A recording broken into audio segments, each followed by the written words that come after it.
కొడుకు ఎక్కడున్నాడు? చంద్రబాబు నాయుడే పెద్ద కొడుకు. ఆయన నిండు నూరేళ్ళు చల్లగా ఉండాలి.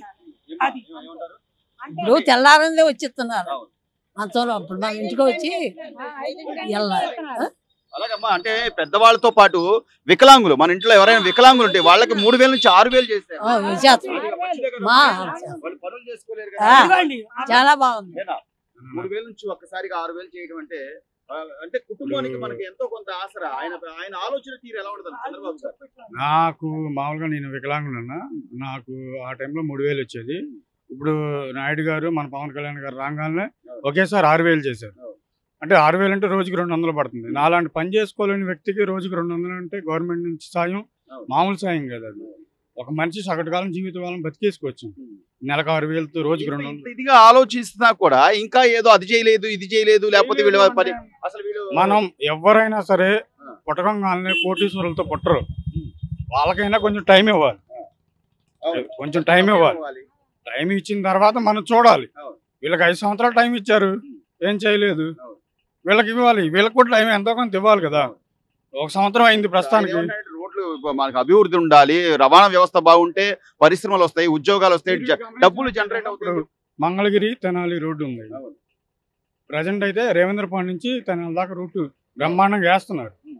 బ్రహ్మాండంగా జరుగుతుంది పనులు.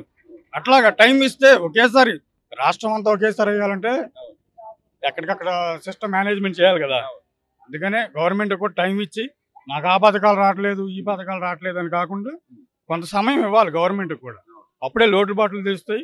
వాళ్ళకు కూడా ప్రజలు దేని మీద ఆసక్తిగా ఉన్నారని తెలుస్తాయి. వికలాంగులు అనేపాటికన్నా కొద్దిగా అంటే వాళ్ళలో వాళ్ళు మనోవేదన కూడా ఉంటుంది. నేను కుటుంబానికి ఆసరా అవ్వలేకపోతున్నాను, పని చేసుకోలేకపోతున్నాను, గట్టిగా ఏదైనా పని చేయలేకపోతున్నాను ఆ ఇది లేకుండా మీ వంతుగా మీరు ఇంట్లో కుటుంబానికి 6000 ఇస్తున్నారంటే సంతోషమే కదా. మరి కుటుంబ సభ్యులు చాలా ఆనందంగా ఉంటారు కన్నా. మరి ఇప్పుడు మనమంతా పని చేసినా చేయకపోయినా 6000 ఇస్తున్నాం.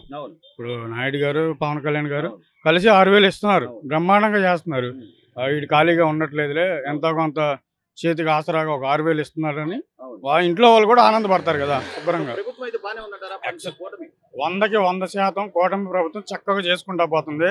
ప్రజలు కూడా ఒక రోజు 2 రోజులు ఆలోచించుకుని వాళ్ళకి సమయం ఇవ్వండి. నాయకులకి మీరు అది చేయలేదు ఇది చేయలేదు అది చేయలేదు ఇది చేయలేదు అని వాళ్ళని మైండ్ డైవర్ట్ చేయకుండా కొంచెం సమయం ఇస్తే వాళ్ళు మీ యొక్క ఇబ్బందుల పైన పోరాడే టైం ఉంటుంది. జగన్మోహన్ రెడ్డి గారు పదే సంవత్సరం కళ్ళు మూసేసుకున్నాం, ఇంకా 4 ఏళ్ళు కళ్ళు మూసుకోండి నేను వస్తాను, మొత్తం ఒక్కొక్కటి బట్టలు ఉపదేశం నిలబడి ఇంకా ఆయన ఏం తెలుసుకోలేరంటారా?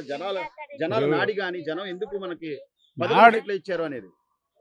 ఏదైనా అన్న సొసైటీ అనేది పక్కన తిరిగే వాళ్ళ మీద ఆధారపడి ఉంటుంది. ఆయన కూడా ఆయన పక్కన తిరిగే బ్యాచ్ మీద ఆధారపడి ఉన్నాడు. వాళ్ళందరూ ఒకేసారి వెళ్ళిపోతున్నారు ఆయన దగ్గర నుంచి. ఇప్పుడు ఆయన పరిస్థితి ఏందో ఆయనకి అర్థం కావట్లేదు. ఫ్రస్ట్రేషన్ లో మాట్లాడుతున్నారు అంతే అంతే. ఇంకా రాకూడదండి అట్టండి, అతను రాకూడదు. నేనైతే 4 సంవత్సరాలు ఏం బాధపడ్డండి. నా పిల్లోడికి బాగా సీఎం కాంప్లెక్స్కి వెళ్ళినా మమ్మల్ని పట్టించుకోవాలి, ఎంఆర్ ఆఫీస్కి వెళ్ళినా పట్టించుకోవాలి, కలెక్టర్ ఆఫీస్కి వెళ్ళినా పట్టించుకోవాలి. ఎక్కడ తిరిగినా ఎవ్వరు పట్టించుకోలేదండి. వాలంటీర్లు చేస్తాను కూడా అబ్బాయి ఇప్పుడు చేస్తున్నారు. ఎక్కడ చేయలేదండి వాళ్ళు. నన్ను అయితే పెన్షన్ తీసేశారు, రేషన్ కార్డు తీసేశారు, హెల్త్ కార్డులు తీసేశారు. మా అబ్బాయికి ఏం లేకుండా చేశారండి. మేమైతే బోళ్ళు బాధపడ్డాం. కిడ్నీలు తేడా వచ్చి అప్పులు చేసి తీర్చుకున్నాం మా అబ్బాయి కోసం.